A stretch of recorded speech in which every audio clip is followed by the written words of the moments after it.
আল্লাহর দুইজন ওলি ব্যক্তির আগমন হয়েছিল।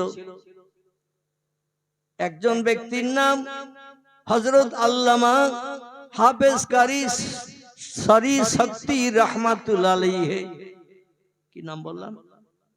সরি শক্তি রহমাতুল্লাহ আলাইহি। ওনার একজন যোগ্য ছাত্র ছিল, ছাত্রটির নাম হযরত আল্লামা শাহ শিবলি নোমানী রহমাতুল্লাহ আলাইহি, যিনি বিশ্ব নবীর জীবনী গ্রন্থ লিখেছেন সিরাতুন নবী। নবীজির একটা জীবনী গ্রন্থ লিখেছেন এই আল্লামা শাহ শিবলি নোমানী রহমাতুল্লাহ আলাইহি। নবীজির জীবনী গ্রন্থ মানুষের কাছে খুব প্রিয় এবং পছন্দনীয়। নবীর ভালো জীবন হিসাবে বিশ্ববাসীর কাছে খুব পছন্দনীয়। বইটির নাম হলো সিরাতুন নবী। নবীর জীবন আদর্শ নিয়ে একটা বই লিখেছেন তিনি। এই ছাত্রটি যার নাম হযরতে আল্লামা শাহ শিবলি নোমানী রহমাতুল্লাহ আলাইহি, ইরাকের জমিনে দাজলা নদীর পার্শ্ববর্তী এলাকায় তিনি সরি শক্তির মাদ্রাসায় কোরআনী তালিম নেওয়ার জন্য পড়াশোনা করতে গেলেন। আজকের যেমন তিনটে ছেলে পাগড়ি নিল, সবকে এক পাড়ার? বিভিন্ন জায়গাতে নাকি বিভিন্ন জায়গা থেকে পড়তে এসেছে। যার সরশক্তি যেমন সে তেমন ভাবে কোরআনকে সিনায় জমা করেছে। যাদের ব্রেন মগজ একটু নরমাল তাদের একটু সময় লাগে বেশি, যাদের ব্রেন মগজ সাফ তাদের একটু তাড়াতাড়ি হয়ে যায়। 3 মাসের ভিতরেও অনেক ব্যক্তি কোরআনের হাফেজ হয়েছে। কমাস বললাম? ইমাম তিরমিজি রাহমাতুল্লাহ আলাইহির নাম, বিখ্যাত হাদিসের কিতাব লিখেছেন যিনি, সুনানে তিরমিজি। এই তিরমিজি রাহমাতুল্লাহ আলাইহি 3 মাসে কোরআন শরীফ হেফজ করে সিনায় জমা করেছিলেন। তাদের মগজটা আল্লাহ একটু সাফ করে দিয়েছিলেন। যাই হোক, তো শিবলি রাহমাতুল্লাহ আলাইহি সরি শক্তির মাদ্রাসায় যে কোরআনের হাফেজ হওয়ার জন্য তিনি পড়তে গেলেন। খুব সংক্ষেপ করে বলছি, রাত অনেক হয়ে গেছে। তো অল্প কিছুদিনের ভিতরে ব্রেন মগজ সাফ পরিষ্কার থাকার কারণে তিনি কোরআনের হাফেজ হয়েছেন। হাফেজ হওয়ার পরে মাদ্রাসা এই রকম একটা অনুষ্ঠান করা হয়েছে। প্রত্যেকটি মাদ্রাসায় যখন হাফেজদের পাগড়ি পরানো হয় কম বেশি এইরকম একটা অনুষ্ঠান করা হয়। অনুষ্ঠানে বক্তারা আসেন বা আল্লাহওয়ালা মানুষেরা আসেন, পীর সাহেবেরা আসেন, এসে ছাত্রদের মাথায় পাগড়ি পরিয়ে দেয়। আচ্ছা, যারা কোরআনের হাফেজ হয়েছে এদের কি কোনো প্রোগ্রেস রিপোর্ট দেয়া হয়? মার্কশিট? একটু কথা বলে না সুলাইমান নবীর মতো ঘুমিয়ে চোখ আগলা করিয়েছে? কোরআনের হাফেজ হলে তাদের কি কোনো প্রোগ্রেস রিপোর্ট, মার্কশিট, রেজাল্ট দেয়া হয়? ওদের মার্কশিট, রেজাল্ট, প্রোগ্রেস রিপোর্ট হলো মাথায় পাগড়ি জড়ানো। বুঝতে পেরেছেন? এই পাগড়ি জড়ানো মানে ওরা কোরআন শুরু থেকে শেষ পর্যন্ত সিনায় জমা করেছে। পাগড়ি জড়ানোটাই হচ্ছে ডকুমেন্ট। এই জন্য ছেলেরা এই পাগড়িটা খুব সযত্নে রেখে দেয়, কারণ এটাই তার হাফেজ হওয়ার ডকুমেন্ট। তো শিবলি ডেকে বলছেন, বাবা আজকে তোমার মাথায় পাগড়ি পরানো হবে, খুব ভালো করে শুনবে। হযরতে সরি শক্তি রাহমাতুল্লাহ আলাইহি শিবলিকে ডেকে বলছেন, বাবা তুমি কোরআন সিনায় জমা করেছো, আমার সামনে না দেখে তুমি শুরু থেকে শেষ পর্যন্ত পড়া দিয়েছো। তোমার যে সিনায় কোরআন জমা হয়ে গেছে আমি তার বাস্তব ডকুমেন্ট। এজন্য তোমার মাথায় আজকের পাগড়ি পরিয়ে দেওয়া হবে।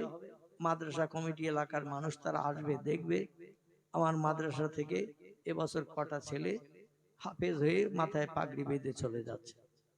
তো বাবা, এ ছেলেরা তোমরা যারা আজকের পাগড়ি পরবে আজকের এই মজলিসের জলসায়, আমি তোমাদের গোটা কয়েক উপদেশ দেব। বাবা চলে যাবো তো বাড়ি, কারণ আমার এখানে আর পড়ার কিচ্ছু নাই। আমার এখানে পড়ার নিয়ম নীতি ছিল কোরআন শুরু থেকে শেষ পর্যন্ত পাঠ করা এবং সিনায় জমা করা। এরপরে যদি বাড়তি শিক্ষা করতে চাও, বাড়তি জ্ঞান অর্জন করতে গেলে অন্য জায়গায় ভর্তি হতে হবে। প্রাইমারি স্কুলে কি বিএ পর্যন্ত পড়ানো হয়? প্রাইমারি স্কুলে, মাধ্যমিক স্কুলে কি এমএ পড়ানো হয়? হয় না। এক এক জায়গায় এক একটা ক্লাস শেষ আছে। তিনি বললেন, তোমরা আরো যদি ভালো কোরআন হাদিসের জ্ঞান অর্জন করতে চাও অন্য জায়গায় মাদ্রাসায়, যেখানে অনেক শিক্ষক ছাত্রদের পড়ায়, বিভিন্ন সাবজেক্ট নিয়ে পড়া, এক একটা শিক্ষক 45 মিনিট 40 মিনিট করে, এইভাবে সারা বছর পড়ে পরীক্ষা দিয়ে পাশ করতে হবে, পরের ক্লাসে প্রমোশন পাবে। তবে আমি গোটাকে উপদেশ তোমাদের দিয়ে ছেড়ে দেবো বাবা পাগড়ি পরিয়ে। ছাত্রেরা বললেন, মা সালাকা ইয়া আইয়ুহাল সাতিজ, আমাদের ওস্তাদ হুজুর গো, আপনি পাগড়ি পরিয়ে বিদায় দেবেন, এই মাদ্রাসা আমরা আর পড়তে আসবো না, কারণ আমাদের যা পড়ার সব পড়া হয়ে গেছে।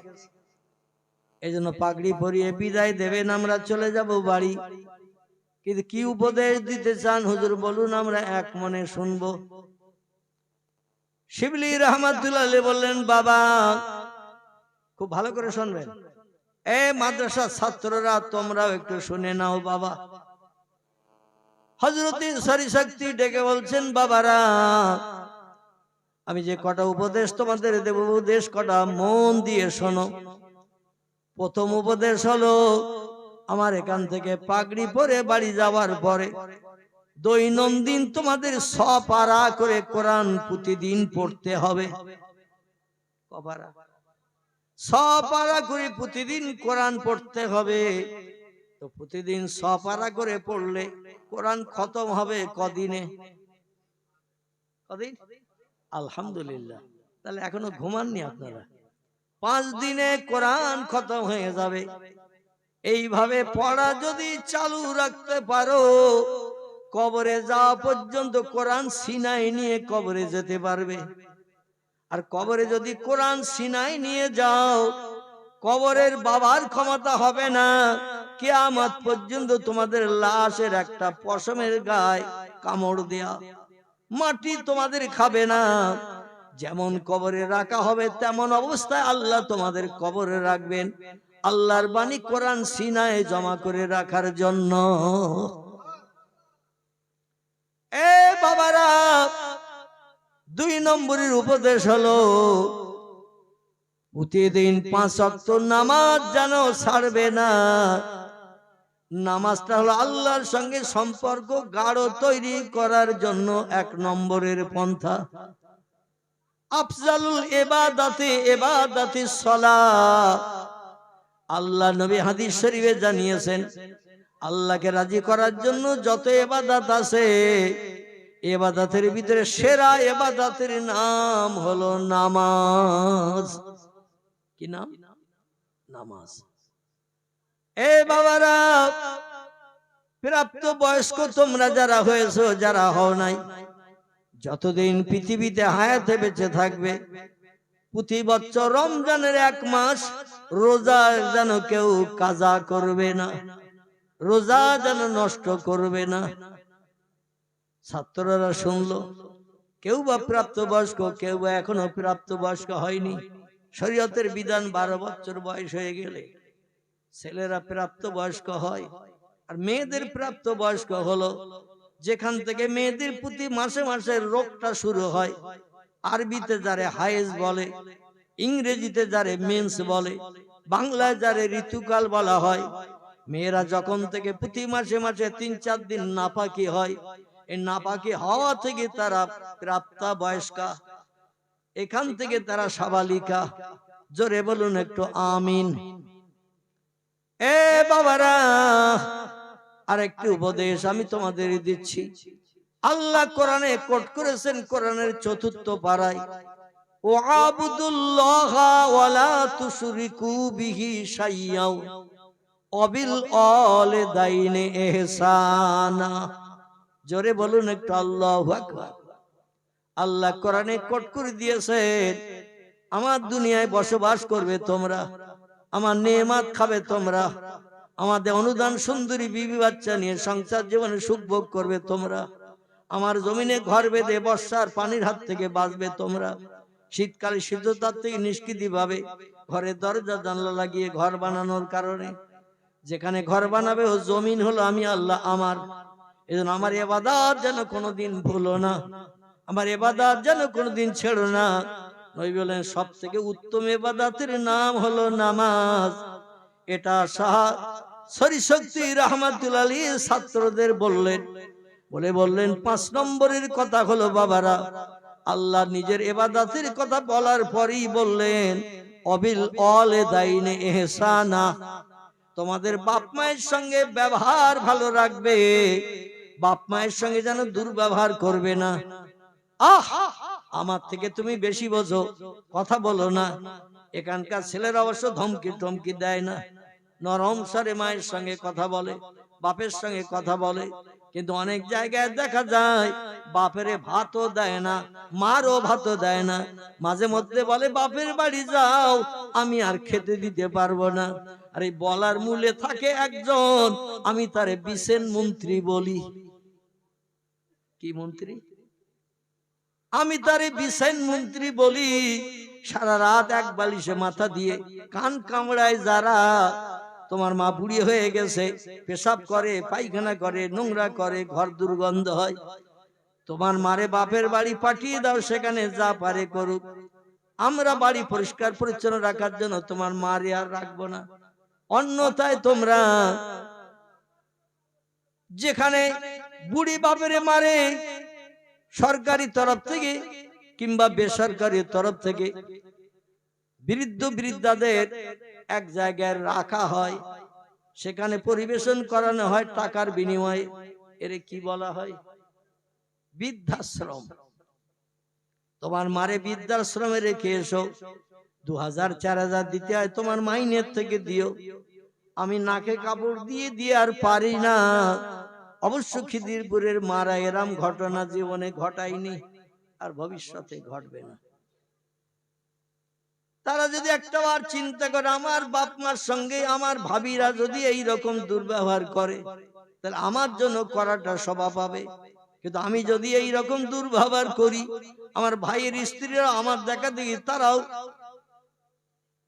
ওই রকম ব্যবহার করবে না, করবে না। ওর ওনার মেয়ে যখন শাশুড়ি তাড়িয়ে দিচ্ছে, শাশুড়ি মারতেছে, মাঝে মাঝে গলা ধাক্কান দিচ্ছে, তাহলে আমরা আর কেন শাশুড়ির ভাত দেব, শ্বশুরের ভাত দেব? দেখা দেখি চাষ, গায়ে গায়ে বাস। একজনের দেখলে আরেকজন সেই পন্থা অবলম্বন করে। আল্লাহ বলেন অবিল ওয়ালিদাইনি ইহসানা, বাপ মায়ের সঙ্গে ইহসান করবে, ভালো ব্যবহার করবে, নরম স্বরে কথা বলবে।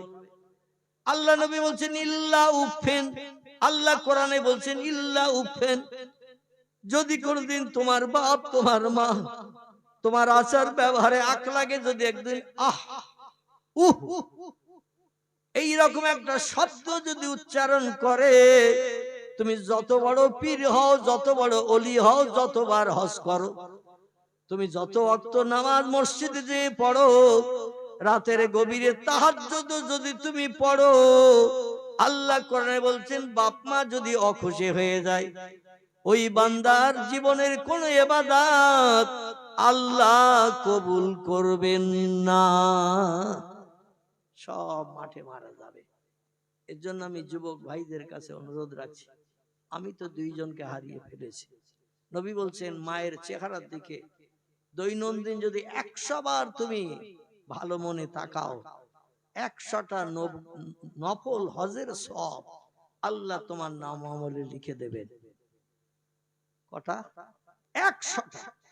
100 বার যদি দৈনন্দিন মায়ের চেহারার দিকে একটু মুস্কি হাসি দিয়ে তাকাও, মারে যদি কিছু জিজ্ঞাসা করো, কিছু লাগবে নাকি মা, তোমার কিছু প্রয়োজন আছে নাকি, একটু হাসি মুখে ভালো মনে যদি মায়ের চেহারার দিকে তাকিয়ে মিষ্টি কথা বলে মায়ের মুখে যদি একটু হাসি বার করতে পারো, মারে যদি খুশি করতে পারো, 100 বার তাকালে 100টা নফল কবুল হজের সব আপনার আমার নামে লিপিবদ্ধ আল্লাহ করে দেবেন। নবী বলছেন যাদের বাপ মা বিদায় হয়ে গেছে, এদের জান্নাতে যাওয়ার রাস্তা বন্ধ হয়ে গেছে। এই জন্য যারা আমার মতো অভাগী, আমার মতো অভাগা, বাপ নাই মা নাই, হাজার চেষ্টা করলো আর ফিরে পাওয়া যাবে না, যাবে না। আমার এখনো মনে আছে কলকাতা আলিয়া মাদ্রাসায় যখন পড়াশোনা করতাম, বেলা 4টে পর্যন্ত মাদ্রাসা করে 5টা থেকে আবার বঙ্গবাসী কলেজে ক্লাস করতাম, রাত 10টা পর্যন্ত ক্লাস করে লাস্ট ট্রেন ধরে বাড়ি ফিরতাম। বাড়ি আসতে আসতে কোনদিন 12:30, ট্রেন মাঝে মধ্যে লেট হলে 1টাও বেজে যেত। ওই ভ্যাবলা স্টেশনে নেমে হাঁটতে হাঁটতে বাড়ির দরজায় যখন আসতাম, বাড়ির অধিকাংশ মানুষ সব গোপ্র সাপের নাকের আওয়াজে ফোঁস করে ঘুমাতো। বাড়ি ফিরে দেখি ঘরের বারান্দায় টিপ টিপ করে একটা লম্প বাতি টেমি জ্বলছে। টেমি বোঝেন তো? টেমি এখন তো সব বাড়ি বাড়ি ইলেকট্রিক লাইন, টেমির আর লাইন নাই। টেমি জ্বলছে পিট পিট করে। আস্তে আস্তে আমি এগিয়ে যাই, সবাই ঘুমিয়ে আছে। যে দেখি আমার জনম দুঃখিনী মা, আমি 20 টাকা দিয়ে একটা চরকা কিনে দিয়েছিলাম, চরকা, সেই চরকায় সুতো পাক দিয়ে দিয়ে নলি হচ্ছে। আমি ডেকে বলি, মা গো, রাত 1টা বেজে গেছে, সারা পাড়ার মানুষ রাত ঘুমিয়ে পড়েছে, তুমি এই রাত জেগে জেগে কেন সুতা ভরছ নলিতে, চরকায়? মা বলছে, তুমি বাড়ি আসবা জানি, খেয়ে গেছো সেই সকালবেলা, বাড়ি আসছো রাত 1টার সময়, আর আমি যদি জেগে না থাকি কে তোমারে খেতে দেবে গো বাবা? আমার ঘুম লাগলো, ঘুমাই না। জোরে বলুন একটু সুবহানাল্লাহ।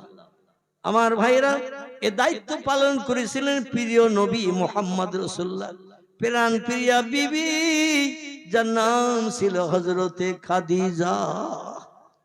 ভোর পর্যন্ত দরজার গায়ে পিঠ লাগিয়ে দাঁড়িয়ে থাকতো। স্বামী কলেমার দাওয়াত দিয়ে ভোরবেলা গোপনে গোপনে ঘরের দরজায় আসবে। আমারে জোরে ডাকতে পারবে না, কারণ পাশে আবু জেহেলের ঘর, আবু লাহাবের ঘর। ওরা যদি শুনতে পায় ডাকের আওয়াজ, দৌড়ে এসে বলবে, আইনা তাযহাব ইয়া মুহাম্মদ, এত রাত্রে তুমি কোথা থেকে আসছো? আর নবীরা কি মিথ্যা কথা বলে? নবী তো ঘুরিয়ে আমাদের মতো মিথ্যা কথা বলতে পারবে না। একটু প্রয়োজনে অমুক জায়গায় খেজুর বাগানে গিয়েছিলাম, মিনা ময়দানে গিয়েছিলাম, নিজের প্রয়োজন ছিল। আমরা মাঝে মধ্যে ঘুরিয়ে বলি না, বলি না? পয়গম্বর এবং ওলিদের দুটি আদর্শ অতি উত্তম। একটি আদর্শ হলো তারা মিথ্যা কথা বলে না। 2 নম্বরের আদর্শ হলো বাপ মাকে কোনোদিন অখুশি করে না। জোরে বলুন একটু সুবহানাল্লাহ। আমার ভাইরা, শাহ শিবলি ডেকে বললেন, শাহ সরি শক্তি রহমাতুল্লাহ ডেকে বললেন, ছাত্ররা বাড়িতে যখন চলে যাবে, বাপ মা যেটা বলবে সেটা মান্যতা দেবে, বাপ মায়ের সঙ্গে সম্পর্ক ভালো রাখবে, বাপ মা যে হুকুম করবে সেটা বাস্তবে রূপদান করে পিতা মাতার মুখে হাসি ফুটাবে, তাহলে আল্লাহ তোমার উপরে রহম করম দান করবেন, তুমি আল্লাহর প্রেমিক প্রিয় বান্দা সাব্যস্ত হয়ে যাবে বাবারা। তাহলে তোমাদের ভবিষ্যতে কারো কাছে যে আর হাত পাততে হবে না। জোরে বলুন একটু আমিন। শিবলি বাড়ি ফিরে আসবেন অন্য ভাইদের সঙ্গে। হুজুর শেষ কথাটা বললেন, বাবারা আমি আর একটা উপদেশের কথা বলছি, এটার একটু মান্যতা দেওয়ার চেষ্টা করবে। ছাত্রা বলো, মা সালাকা ইয়া আইয়ুহাল ওসাতিস, আমাদের ওস্তাদ হুজুর গো, বলুন আমাদের আর কি মান্যতা দিতে হবে?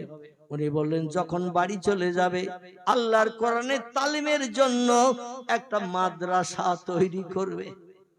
এই হাফেজ ইয়াকুব সাহেব, পাড়ার আরো তো আলেম হাফেজ মোল্লা মৌলবী অনেক আছে না নাই? এই খিদিরপুর গ্রামে আরো আছে না নাই? কিন্তু তার সৎ উদ্দেশ্যটা কতটা একটু চিন্তা ভাবনা করেন। শাহ সরি শক্তি রহমাতুল্লাহ বললেন, বাবারা বাড়ি যে একটা কোরআনী তালিমের মাদ্রাসা বানাবে, এলাকার ছেলে মেয়েদের কোরআনী তালিম দেবে। আল্লাহর কোরআন যে ঘরে তেলাওয়াত হয় সে ঘরে আসমানি গজব পর্যন্ত আসে না। জোরে বলুন একটু সুবহানাল্লাহ। আল্লাহ হাড়িতে দানায় দানায় বরকত দেয়, রুজিতে শ্রীবৃদ্ধি করে দেয়। রোগ বেমারি থেকে আল্লাহ ওই বাড়ির মানুষকে নিষ্কৃতি রাখেন। আসমানি গজব বালা মুসিবত ওই ঘরে আসে না যে ঘরে দৈনন্দিন কোরআন তেলাওয়াত হয়। জোরে বলুন একটু সুবহানাল্লাহ। শিবলি উপদেশ কটা শুনেনি, বাড়ি ফিরে আসলেন, কিন্তু ঘটনা হলো তার বাবা দুনিয়ায় বেঁচে নাই। অধিকাংশ মাদ্রাসায় দেখবেন বাপ হারা ছেলে, মা হারা ছেলে, এই রকম ছেলেদের মাদ্রাসায় ভর্তি করানো হয়। কারণ স্কুল কলেজে পড়াতে গেলে টাকা পয়সা খরচ হবে। যিনি অভিভাবক দুনিয়া থেকে বিদায় হয়ে গেছে, বই কিনে দেবে কে, জামা কাপড় কিনে দেবে কে, পরীক্ষার ফিস দেবে কে, দেওয়ার তো কেউ নাই। পরের বাড়িতে ঝিয়ের কাজ করে কোন রকমে দুটো খাবার পায়, তাই নিয়ে বাড়ি চলে আসে। মা বেটা দুইজন এক জায়গায় বসে বসে ভাগ করে করে খায়। আচ্ছা, বেটা এবং মা যদি দুইজন পরের বাড়ি ঝিয়ের কাজ, কাজের মেয়ের কাজ করে যদি আসে, খাবার যেটা তারা দেয়, ও খাবারটা মা বেশি নেয় না ছেলেরে বেশি দেয়? কারে বেশি দেয়? আহারে, 32টি নারী ছাড়া ব্যথা, এটা কেবল মা ছাড়া পৃথিবীতে কেউ জানে না। না না, কেউ জানে না, কেউ জানে না। একটা বাচ্চা যখন মায়ের উদর থেকে পৃথিবীতে আসে, বিজ্ঞানীরাও একমত, তফসিরের কেতাবও একই তথ্য দেয়া হয়েছে। সূক্ষ্ম সূক্ষ্ম সরু সরু 32টা নাড়ি ছিঁড়ে একটা বাচ্চা, ছেলে হোক বা মেয়ে হোক, এই পৃথিবীর জমিনে যখন ভূমিষ্ঠ হয়, 32টা নাড়ি ছিঁড়ে আসে। দেহের 3 ভাগের 2 ভাগ রক্ত এই নাড়ি ছেঁড়ার কারণে বেরিয়ে যায়। অনেক মা বেহুশ হয়ে যায়, অনেক মার ধৈর্য সহ্য করে পরবর্তী তার নিঃশ্বাস টেনে ফেলতে পারে না। কত মা সন্তান প্রসব করতে যে মৃত্যুর করে ঢলে পড়ে না, পড়ে না, কত মা মারা যায়, কত মা। আমার ভাইরা, এই পৃথিবী থেকে সন্তানের নাড়ি ছেঁড়া ব্যথার কথা মনে রেখে তারা দেখবেন সন্তানকে বেশি খাওয়ায়, নিজে গালের ভিতর থেকেও খাবার বার করে সন্তানের খাওয়ায়।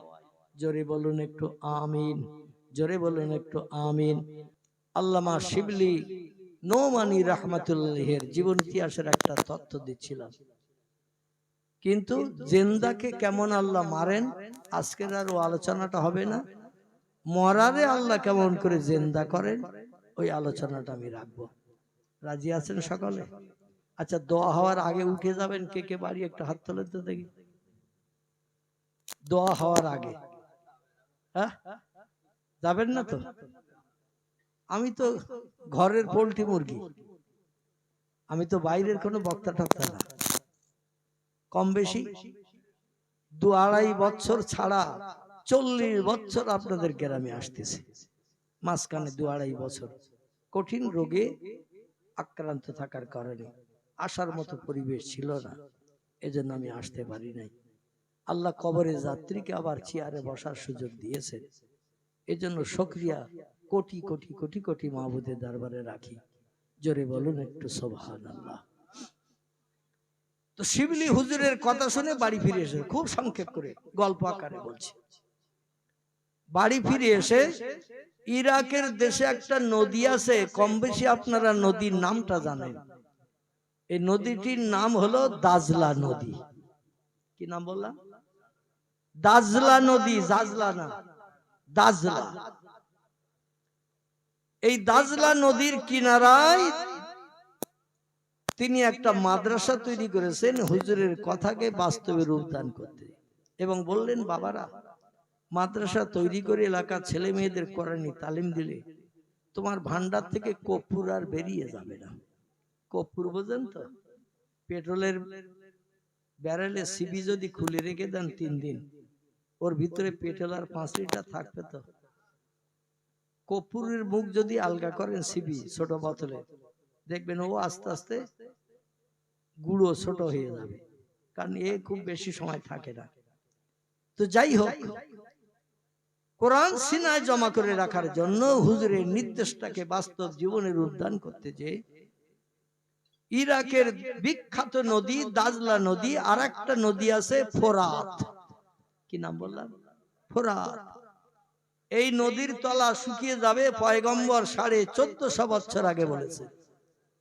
এই নদীর পানি শুকিয়ে যাবে, তলা বেরিয়ে যাবে, আর এই ফোরাতের নদীর তলায় সোনার পাহাড় বেরিয়ে যাবে। আচ্ছা, এই খবর যদি আমরা শুনি, নদীর পানি শুকিয়ে গেছে, তলায় সোনার পাহাড় বেরিয়েছে, আমরা এখান থেকে দৌড়বো না? দৌড়বো না? এক ভরির দাম এখন কত? 1,40,000। 40 জায়গায় আরো 5,000 কম করে ধরি, 1,35,000 টাকা। ছোট্ট একটা 1 টাকার কয়েন, 1 টাকার কয়েন, ও 10 গ্রাম ওজন। আগে দুটো 10 নয়া পয়সা, দুটো দিলে 10 গ্রাম হতো, 5 গ্রাম করে। ছোট্ট একটা সোনার দোলা 1,35,000 টাকা। এতটা যদি পাজা করে সিঁড়ি একবার বাড়ি আনি, তাহলে আর কোনোদিন কাজ টাজ করতে হবে বলে মনে হয়? টোটো টোটো চালাতে হবে? মসজিদে ইমামতি করার দরকার হবে? হবে? কারোর কিচ্ছু করার দরকার হবে না। শুধু একটু একটু কাটবো, আর বসিরহাটে সেনকো বা এইরকম আলপনা আছে না, জুয়েলার্স, শুধু যেয়ে বলবো যে মাল ওজন করে, নগদ পয়সা মিটিয়ে দেন। কিন্তু এই সোনা নিতে যাবে পার্শ্ববর্তী বিভিন্ন দেশের মানুষ, এই সোনা নিতে যেয়ে 1,999 জন মারা যাবে, একজন বাঁচবে। কজন? 1,000 লোকের ভিতরে 999 জন ফাইট করতে যে, এ বলে আমি নেবো, ও বলবে আমি নেবো। এই নিয়ে কেউ কাউকে দিতে চাইবে না, আত্মসাৎ করতে চাইবে, সেখানে লড়াই হবে। 1,000-এর ভিতরে 999 জন মারা যাবে, একজন বাঁচবে। এইভাবে শেষে দেখা যাবে সোনা নেওয়ার আর লোক নাই। জোরে বলুন সুবহানাল্লাহ। আমার ভাইরা, তো ফোরাত নদী যার কিনারায় কবরস্থ হয়ে আছেন কারবালা নামক প্রান্তরে বিশ্ব নবীর প্রিয় নাতি ইমাম হোসেন রাদিয়াল্লাহু আনহু। আর এই ইরাকের আরেকটি এলাকা, সেখানে আছে দাজলা নদী। সেইখানে শাহ শিবলি নৌমানি রহমতুল্লাহ আলাইহি হুজুরের কথার মর্যাদা দিয়ে মাদ্রাসা বানিয়েছে। তো এলাকায় ঢাটরা দিল, যেমন আপনাদের ইয়াকুব সাহেব মাদ্রাসা করে এলাকায় খবর দিয়েছে না, দেয়নি? যেখানে ছেলে মেয়েদের কোরআনী তালিম দেওয়া হবে, আপনারা ছেলে দেন, মেয়ে দেন, পড়ান। প্রত্যেকটি কর্তৃপক্ষ এলাকায় জানান দেয়। তো উনি জানান দিয়েছেন, দেশের লোকেরা বলছে ফকির বিদ্যা শিখিয়ে ছেলে মেয়েদের কোনো লাভ নাই। এটা আল্লামা রুহুল আমিনের জমানায়ও ওই ভবানীপুরের জমিদারেরা বলেছিল, এ রুহুল আমিন, তুমি ফকির বিদ্যা শিক্ষা করে কি পয়সায় করে? আমার 3টে ছেলে, একটারে ব্যারিস্টার করব, একটারে উকিল করব, একটারে মাস্টার করব। ভবানীপুরে জমিদার বাড়ির লোক, অনেক খেয়াঘাট পেরিয়ে ওপারে যেই ওখানে ছিল তারা, শিকারি শিকারি শিকারি বাবু, খোঁজ নেবেন পেয়ে যাবেন। তা আল্লামা হুজুর বললেন, একটারে আপনি ব্যারিস্টার কেন করবেন? বলে জজ হিসাবে তিনি রায় দেবেন, অনেক বড় মাইনে পাবেন, সরকারি মাইনে। বলে আরেকটার উকিল করবেন কেন? বলে 1,000 বিঘে জমি আছে, একটা ছেলে উকিল করলে আর উকিল ধরে পয়সা দিতে হবে না জমি ঠিকঠাক করতে। বলে আরেকটারে কি করবেন? বলে মাস্টার করবো, 3 ছেলে আমার, 3টে ছেলের একটা মাস্টার করবো। বলে মাস্টার করে কি লাভ হবে? বলে মাস্টার দলিল পত্র পড়বে আর ভাইদের যুক্তি পরামর্শ দেবে, এইভাবে এই কাজ করতে হবে, তাহলে জমি আর কেউ কেড়ে নিতে পারবে না। তো বললেন ঠিক আছে। শিকারি বাবু, আমার বাবা মুন্সি দবিরউদ্দিন আমারে মৌলভী লাইনে পড়াচ্ছেন, আমি মৌলভী হয়েছি, ওয়াজ নসিহত করছি, কিন্তু আপনার মনে কি হয় আমার আয় কম, আপনার ছেলেদের আয় বেশি? বলে সরকারি চাকরি করবে, 1,000 টাকা মাইনে পাবে, ওকালতি করবে, লোকের কাছ থেকে টাকা নেবে, জায়গা জমি ঠিক করে দেবে, মাস্টার হবে, চাকরি করবে, মাইনে পাবে, বাড়ি জায়গা জমিগুলো রক্ষণাবেক্ষণ করার সুবিধা পাবে, লোকেরা দলিল দেখাতে হবে না। বলছেন শোনেন, আমি রুহুল আমিন এই মৌলভী হয়ে ফকিরি বিদ্যা শিক্ষা করে আল্লাহ এত টাকা আমারে দিয়েছেন, বসিরহাট থেকে শ্যামবাজার পর্যন্ত কম বেশি 70 কিলোমিটারের মতো রাস্তা। আমি রুহুল আমিন ইচ্ছা করলে 2 ধারের 10 কাঠা করে জমি আমি কিনে নিতে পারি। আর একটু জোরে বলা যাবে না? আল্লামা রুহুল আমিন বলেছিলেন বসিরহাট থেকে শ্যামবাজার পর্যন্ত, ওই 5 মাথা ঘোড়ার মাথা আছে না, ওইখানে তখন 79C বাস রুট চলতো, ওখান পর্যন্ত শেষ ছিল। বলে আমি ইচ্ছা করলে এই 70 কিলোমিটারের মতো রাস্তা 2 ধারের মেন রোডের ধারে জমি আমি 10 কাঠা করে কিনতে পারি। শিকারি বাবু শুনে তো থ। আচ্ছা হুজুর কথাটা মিথ্যা বলেছিলেন? কথাটা মিথ্যা বলেননি, কথাটা বাস্তব সত্য বলেছিলেন। এখন এলাকায় ঘোষণা দিলেন হযরতে শাহ শিবলি রহমাতুল্লাহ আলাইহি, আপনারা ছেলে মেয়ে দেন। বলে তুমি ফকিরি বিদ্যা শিখে এসেছো, আমার ছেলে মেয়েদের ফকিরি বিদ্যা শিখিয়ে আমরা ওদের ভবিষ্যৎ নষ্ট করব না। কেউ ছেলে দেয় না। মাদ্রাসা হয়েছে চাল দিয়ে,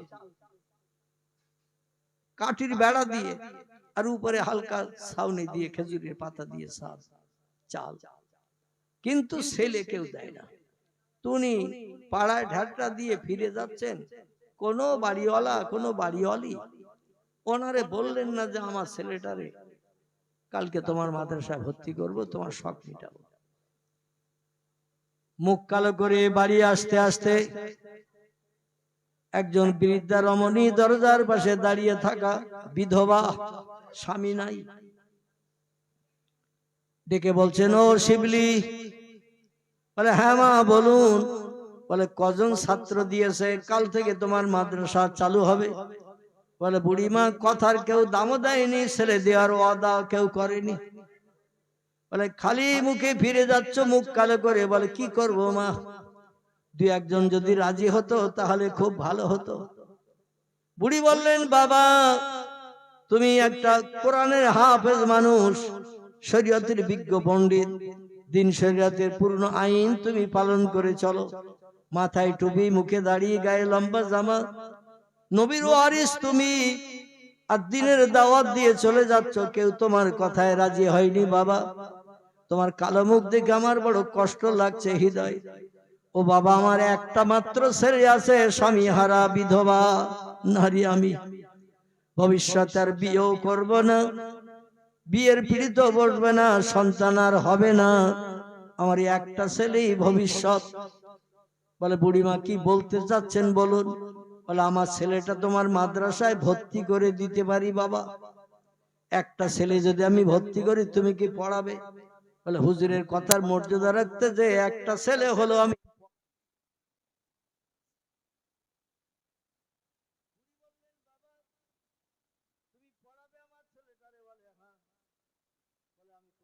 হলাম তোমার কথা শুনে, তবে আমার একটা ওয়াদা আছে, বক্তব্য আছে, সেটাকে তুমি বাস্তবে রূপদান করবে। শিবলি বলে মা সাদাকি ইয়া উম্মি, ও জননী মা কি বলতে চাইছেন একটু বলুন। বলছে আমি পরের বাড়িতে ঝিয়ের কাজ করি, কাপড় কাচা কাজ করি, রান্না করা কাজ করি, ঝাড়ঝুট দেই, পানি এনে দিই নহর থেকে, পরের বাড়িতে কাজ করি, তাই আমার কিছু খাবার দেয়, কাজের বিনিময়ে ওই খাবার নিয়ে বাড়ি আসি।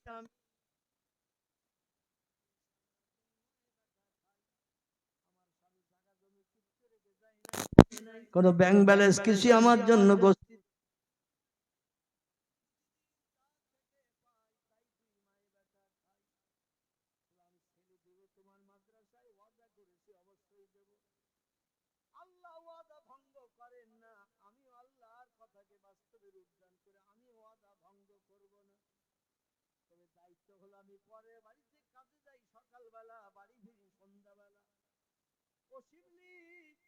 মাদ্রাসা যখন চালাবে আমার ছেলেটার আমার বাড়ি থেকে তোমারে নিয়ে যেতে হবে।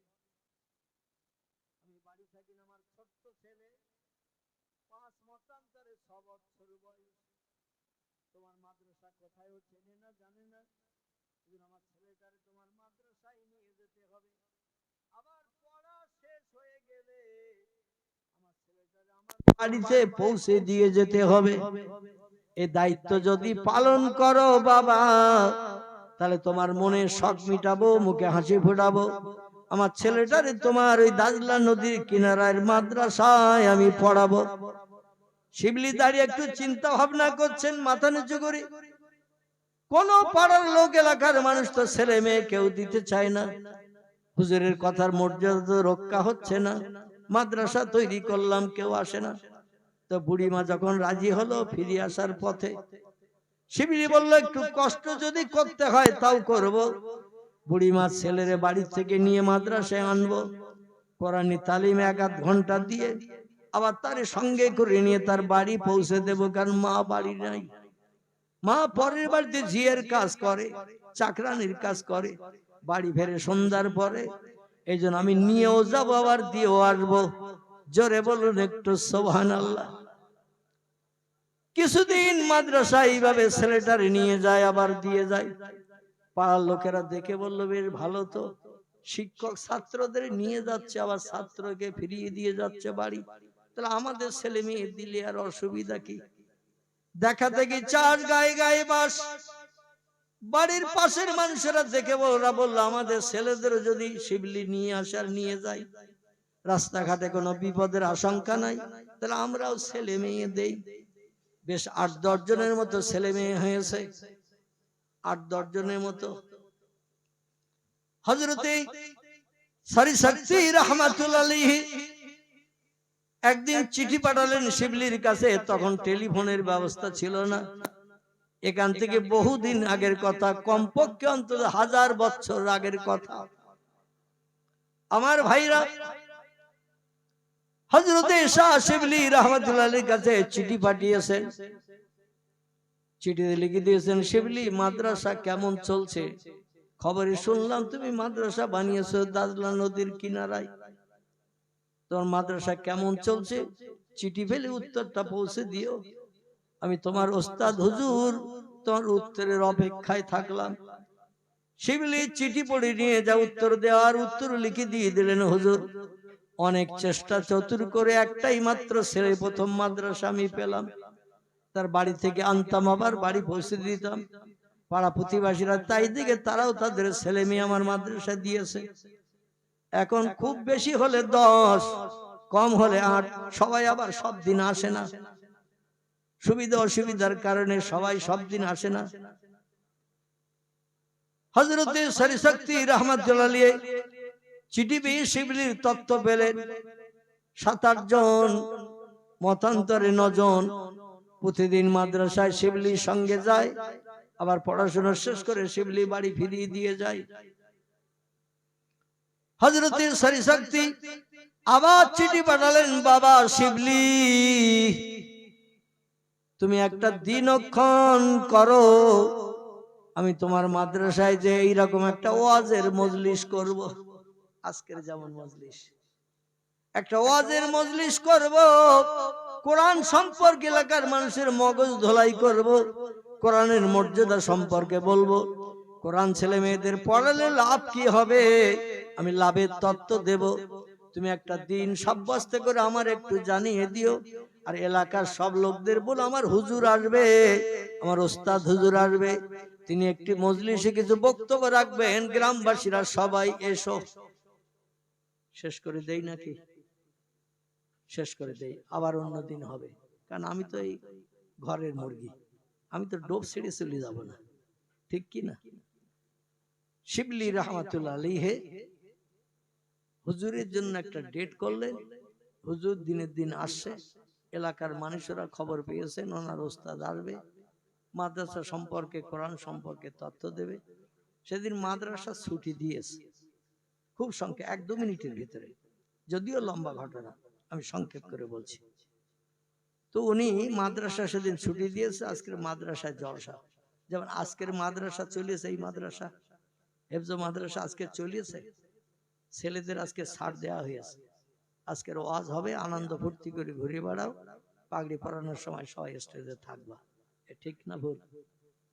ছেলে মেয়েদের ডেকে বললো, শোনো পাড়া প্রতিবাসী আসবে, কোরআনের আলোচনা শুনবে, ওই পাশে দাজলা নদীর ঘাট থেকে তোমরা ছোট ছোট পাত্র ভরে পানি নেই, মশকে মিটে ভরো।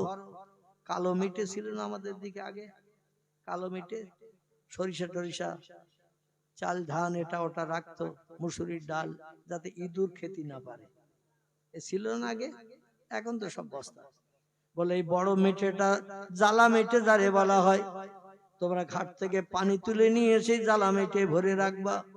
এলাকার লোকেরা যখন আসবে এই মেটের থেকে পানি নিয়ে ওযু করে পবিত্রতা অবলম্বন করে বসবে, কারণ কোরআনের মজলিসে বসতে গেলে একটু পবিত্রতা অবলম্বন করতে হয়। জোরে বলেন সুবহানাল্লাহ। কিন্তু অনেক আমার যুবক বন্ধু আছে 3টি বিড়ি টেনে এসে বসে। ঠিক বললাম না ভুল বললাম? বিড়ি টেনে, ওযুর দরকার নাই, কুলি করারও দরকার নাই, টেনে এসে বসে। জোরে বলুন একটু নাউজুবিল্লাহ। বিড়ি খাওয়া হালাল না হারাম? হারাম। কুল্লু মুস্কিরিন হারামুন। নবীজি হাদিস শরীফে জানিয়েছেন প্রত্যেকটি নেশাকর বস্তু পান করা খাওয়া হলো হারাম। আরে হারাম জিনিস খেয়ে বসলে মগজে ঢোকবে কিছু?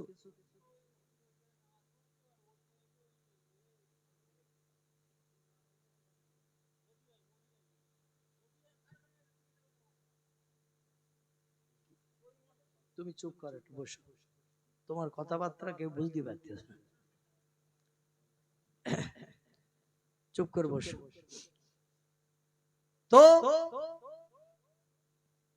মাদ্রাসার ছাত্ররা ছোট ছোট খোপ নিয়ে নিয়ে ওরা দাজলা নদীর ঘাটে পানি আনতে গেছে। ওস্তাদ বলেছে নদীর ভিতরে প্রথম ছাত্র যে সে হলো বুড়িমার ছেলে। বলল ভাই তুমি মাদ্রাসার প্রথম ছাত্র, তুমি ঘাটের নিচে নামো, আর আমরা উপরে দাঁড়িয়ে থাকি, ওই পানিতে নেমে পানি ভরে দাও, আমরা নিয়ে নিয়ে দৌড়িয়ে দৌড়িয়ে জ্বালামিটে ভর্তি করি। বুড়ির ছেলে রাজি হয়ে গেল। প্রত্যেকের হাতের থেকে মাটির খোপ নিয়ে নিয়ে পানি ভরে উপরে উঁচু করে দেয়।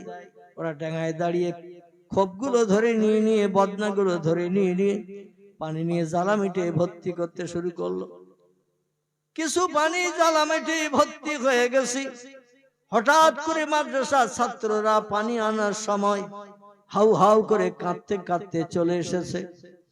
হযরত শিবলি নোমানি ডেকে বলে মাপকু কায়েবনি, ও ছেলেরা কে তোমাদের কাঁদালো, কে মেরেছে বলো, কাঁদছো কেন? ঘাট থেকে পানি আনতে যে আল্লাহ নেয়ামত পানি, এই পানি নিতে তো কেউ বারণ করবে না, কি হয়েছে তোমার? বলে হুজুর আপনার মাদ্রাসার প্রথম ছাত্র যেটি, তাকে আমরা সবাই মিলে ওই ঘাটের পানিতে নামিয়ে দিয়েছিলাম। হাঁটু সমানের নিচে পানির ঘাটে দাঁড়িয়ে ও পাত্র ভরে দিচ্ছিল, উঁচু করে দিচ্ছিল, ডাঙায় দাঁড়িয়ে দাঁড়িয়ে আমরা খোপ টপ গুলো বদনাগুলো ধরে নিয়ে দৌড়িয়ে দৌড়িয়ে এসে জ্বালামিটে ভর্তি করছিলাম।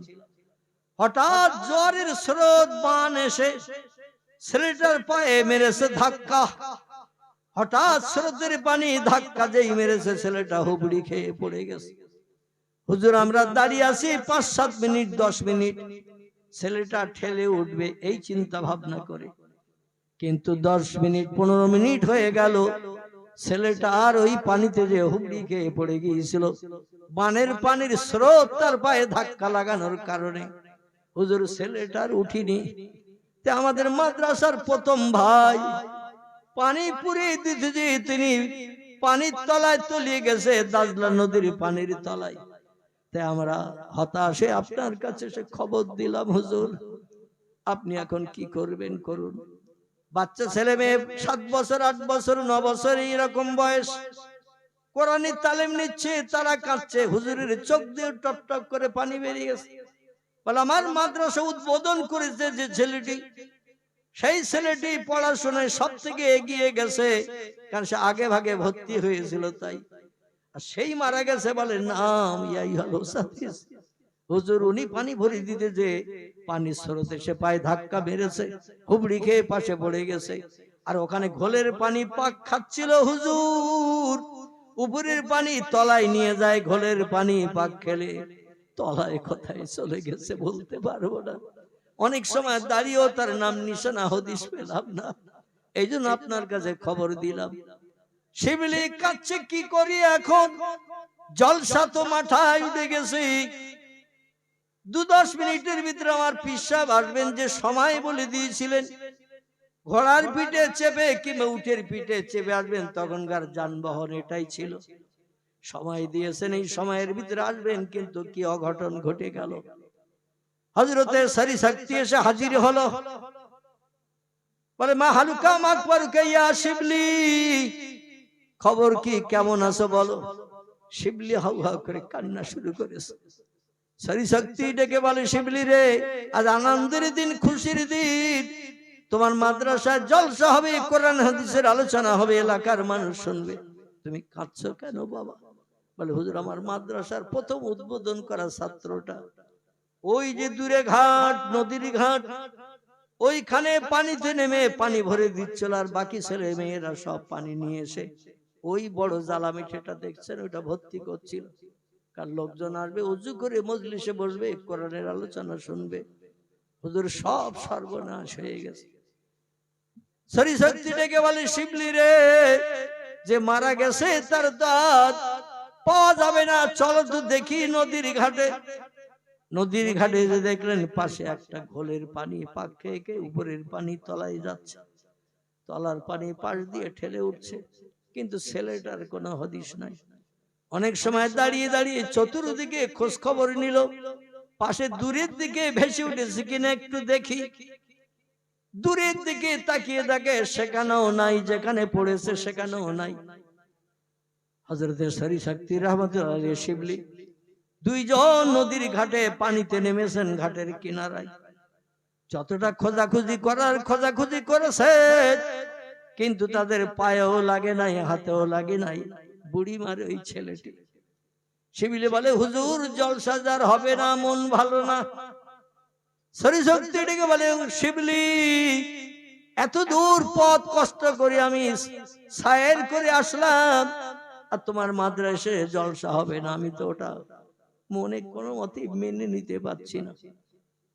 শিবলি বলে, হুজুর ওই বুড়িমা প্রথম ছাত্র দিয়েছিল, অভাগী নারী, স্বামী হারা বিধবা, তার ছেলের সঙ্গে করে নিয়ে মাদ্রাসায় আনতে হয়, পড়া শেষ হয়ে গেলে আবার বাড়ি পৌঁছে দিতে হয়।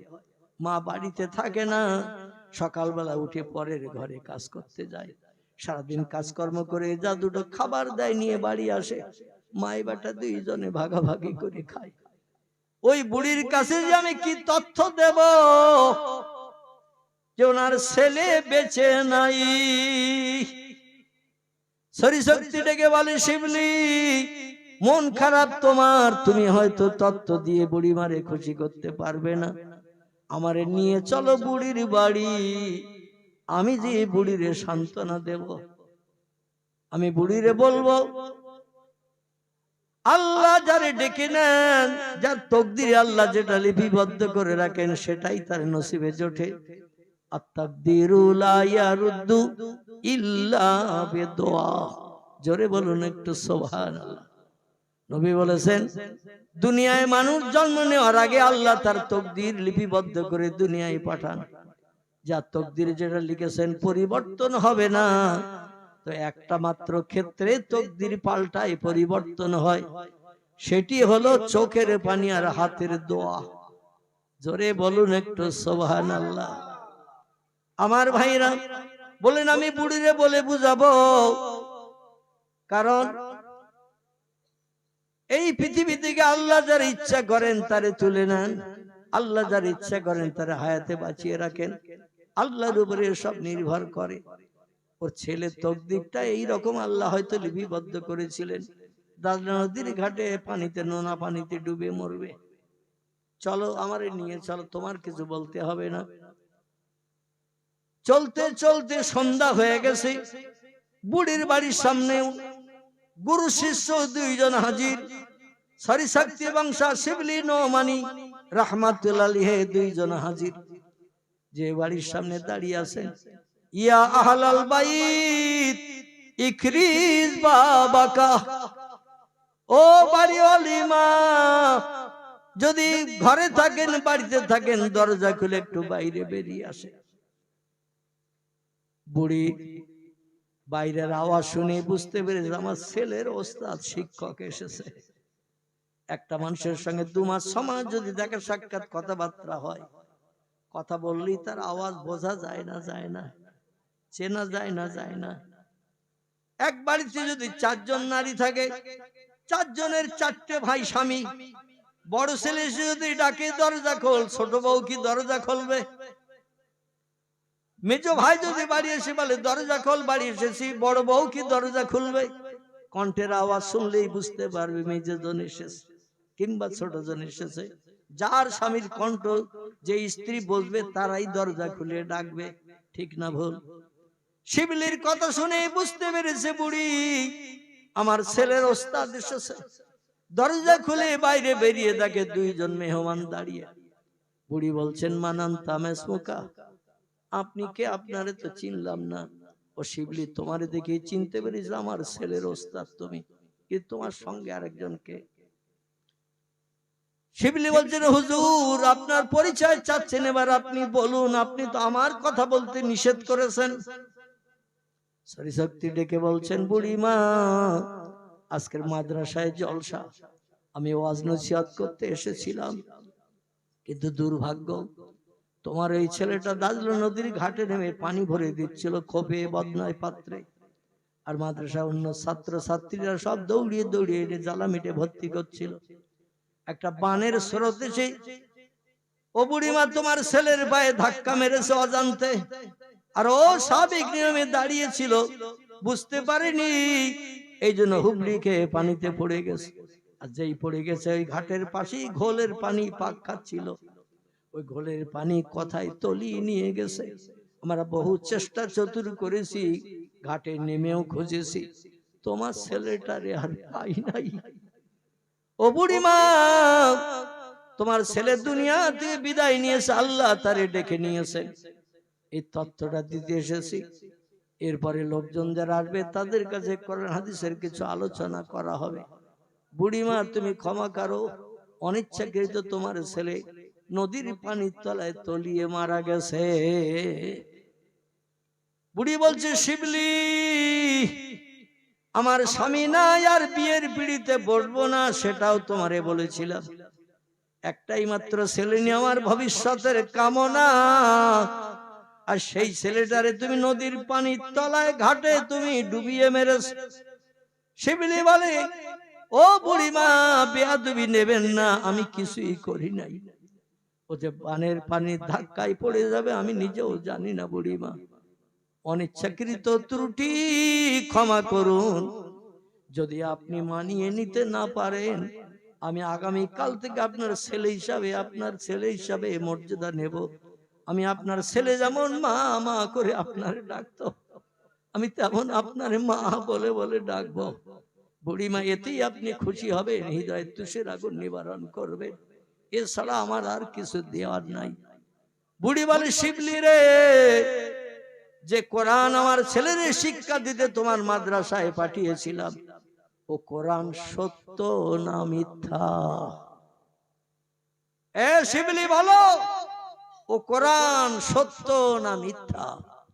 শিবলি বলছেন, আল্লাহি লা শাক্কা ফিহি, আমি সেই খোদার কসম খেয়ে বলছি, যালিকাল কিতাবু লা রাইবা ফি, কোরআনের শুরুতে ইন্ট্রোডাকশন সূচনা ভূমিকাতে আল্লাহ জানিয়ে দিয়েছেন, আমার পাঠানো কোরআনের ভিতরে শস্য দানা পরিমাণ শকসভা সন্দেহ নাই, মিথ্যা নাই, ভুল নাই, যা কিছু কোরআনে বর্ণনা করা আছে সব সত্য।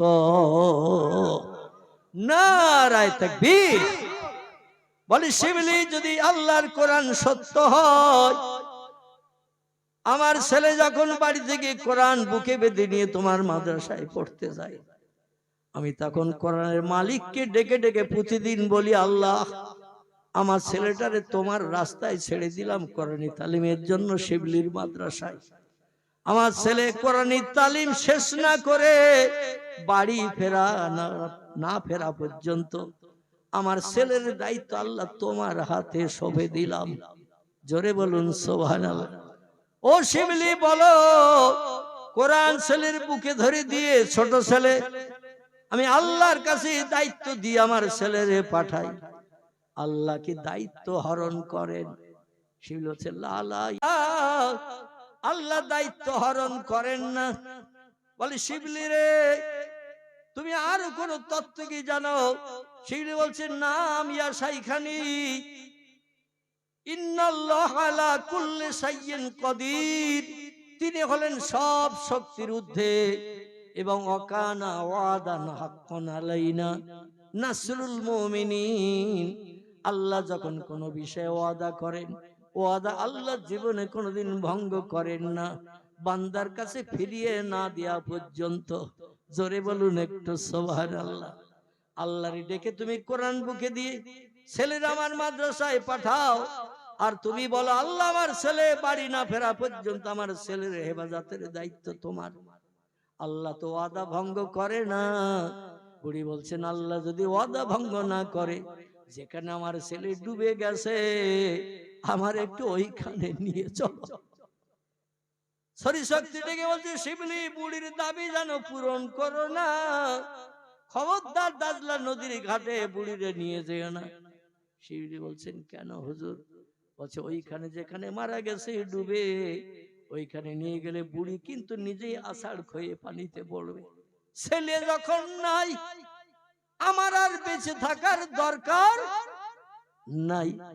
আমি কারে মুখ দেখবো, কার চেহারা দেখে কলিজার তুষের আগুন নিবারণ করব?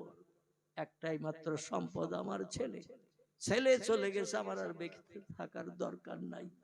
ও বুড়ি ধৈর্য ধরতে পারবে না, ওই ঘাটের পাশে পানিতে লাফ মেরে পড়বে। সাঁতার জানি কিনা জানি না, যদি সাঁতার না জানে, স্রোতের পানিতে তারে কোথায় তলিয়ে নিয়ে যাবে তার ঠিক নাই। ছেলেটা তো মারা গেছে, সেটা বাস্তব দেখলাম, শুনলাম। আবার তার মারও মারবে, এটা আমি শরী শক্তি পছন্দ করি না। এই জন্য বুড়ির নিয়ে যেও না। বুড়ি বলল, শিবলি, তোমার হুজুরের কথা মোতাবেক আমার যদি দাজলা নদীর ঘাটে নিয়ে না যাও, আমি কিয়ামতে তোমারে ছাড়বো না, আমি কিয়ামতে তোমারে ছাড়বো না গো শিবলি। শিবলি বলে, হুজুর, যা ঘটনা ঘটবে, আমি বুড়ি মারে না নিয়ে যে পাচ্ছি না। ছেলের মরণের জায়গাটা দেখে যদি হৃদয়ে তুষের আগুন একটু নিভে, যন্ত্রণা একটু কমে, ব্যথা যদি দূর হয়, সেটাই আমার জন্য সৌভাগ্য। ওস্তাদ রাজি না, শিবলি না নিয়ে ছাড়বে না। বুড়ির সঙ্গে করে নিয়ে সেই মাদ্রাসার পাশে ইরাকের দাজলা নদীর ঘাটে নিয়ে হাজির করেছে। বুড়িরে ডেকে বলছেন, বুড়ি মা, এই ঘাটের পাশে স্রোত এই দিকে যাচ্ছিল, এই পাশে তোমার ছেলে পড়েছে, আর পানির ঘোলে তলায় যে কোথায় চলে গেছে জানি না। বুড়ি বলছেন, ও শিবলি, তুমি এবং তোমার ওস্তাদ দুইজনে আমার সঙ্গে দুখানা হাত একটু আল্লাহর কাছে তোলো, আমি দোয়া করব, তোমরা একটু আমার দোয়া শুনে আমিন আমিন করবে। আমরা যখন মসজিদে নামাজ পড়তে যাই, যে কোনো মসজিদে নামাজ পড়তে গেলে ইমাম সাহেবেরা দোয়া করলে আমরা আমিন আমিন বলি না? বলি না? এই আমিন আমিন বললে আল্লাহ বড় পছন্দ করেন দোয়াটা। হাজার মানুষের আমিন আমিন আল্লাহ সহ্য করতে পারেন না, দোয়াটা কবুল না করে ফিরান না। একটু জোরে বলুন। আহারে, মা দোয়া করছেন ছেলের জন্য। আমাদের দোয়ার, সন্তান হারা মায়ের দোয়া কি এক? আকাশ জমিন পার্থক্য। হৃদয়ে জ্বলছে তুষের আগুন, সন্তান মরার শোক, চোখ দিয়ে টপ টপ করে পানি পড়ছে বুড়িমার। ওস্তাদ শরী শক্তির চোখ দিয়ে পানি পড়ে না। শিবলির নিজের হাতের গড়া প্রথম ছাত্র, তার চোখ দিয়ে টপ টপ করে পানি পড়ছে। আল্লাহ কোরআনে জানালেন, জীবনের শখ যদি মিটাতে চাও, আশা যদি পূরণ করতে চাও, জীবনের সব দাবিকে বাস্তব জীবনে রূপদান করে মুখে যদি হাসি ফোটাতে চাও, দুটি কাজ বান্দা বান্দির একটু করে নাও।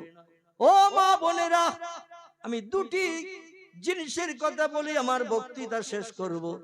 একটি হলো, আল্লাহ বলছেন, ফালিয়াদহাকু কালিলাউ ওয়ালিয়াবকু কাসীরা। কোরআনের আয়াত। আল্লাহ বলছে, দুটো কাজ একটু কম বেশি করে করো, আমি আল্লাহ ওই কাজ দুটোর উপরে বড় খুশি, রাজি, সন্তুষ্টি হয়ে যাই। জোরে বলুন একটু সুবহানাল্লাহ। একটি কাজ হলো ফালিয়াদহাকু কালিলা, হাসি তামাশা একটু কম কম করে করবে। ওয়ালিয়াবকু কাসীরা, চোখের পানি আমার কাছে একটু বান্দা বান্দিরা জীবনের দুঃখ দুর্দশা তুলে ধরে একটু বেশি বেশি করে ফেলবে। চোখের পানি ফেলবে বেশি, হাসি তামাশা করবে কম। এই দুটো কাজ পৃথিবীতে যারা করে, তাদের দোয়া দাবি আমি আল্লাহ কবুল না করে পারি না। জোরে বলুন একটু সুবহানাল্লাহ। মা কাঁদে সন্তানের জন্য, ওস্তাদ কারে শখের ছাত্রের জন্য।